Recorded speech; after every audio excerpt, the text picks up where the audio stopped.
Et on accueille notre spécialiste Manon Yaorana. Yaorana.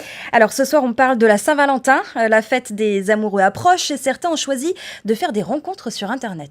Oui, alors on connaît tous un peu le classique Tinder, mais il existe aussi des sites internet en Polynésie comme Tahiti Flirt ou Adopt Intané. C'est un site qui est assez récent et affilié à un des plus grands réseaux au monde.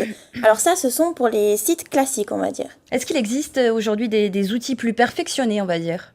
Oui, alors il faut savoir, Sophie, qu'aujourd'hui, l'intelligence artificielle, la reconnaissance faciale, voire même les tests ADN peuvent se mêler des applications de rencontres. Quoi par exemple ?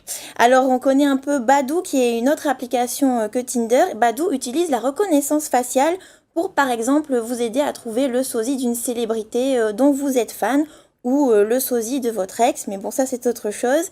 Plus fort et voire effrayant, il y a l'application Ferramore, qui est une application américaine qui propose carrément un prélèvement ADN pour trouver la personne qui vous attirera le plus. Alors ça se base sur une théorie selon laquelle plus votre ADN est différent de l'autre, plus vous dégagez des phéromones.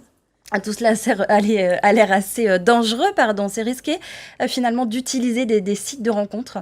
Alors, bon, on peut dire que toutes les rencontres avec des inconnus sont plus ou moins risquées. Évidemment, quand on passe par un site internet ou par une application, on ne Il y a sait pas toujours un vraiment risque. voilà, qui on va avoir en face de nous. Alors, selon l'UFC Que Choisir, il y a quand même 68% des utilisateurs qui ont déjà fait face à des personnes assez insistantes. 33% des utilisateurs à des personnes carrément menaçantes et puis 18% des personnes ont eu en face d'elles des gens qui ont essayé de les extorquer. Et alors comment faire face à ça ? Est-ce que vous auriez des conseils à donner ce soir ?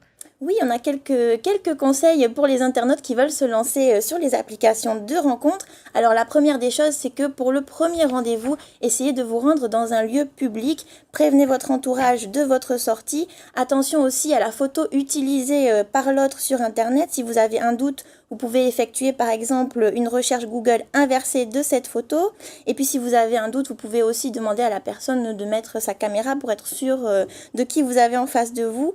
Préférez les sites connus, voire payants, ça permet de faire un petit peu le tri. Et puis surtout, consulter la politique de confidentialité des sites. Mais on vous conseille surtout évidemment de faire, on va dire, des rencontres IRL, c'est-à-dire dans la vraie vie en fait. C'est quand même mieux. Merci Manon pour tous ces conseils. On vous revoit mardi prochain.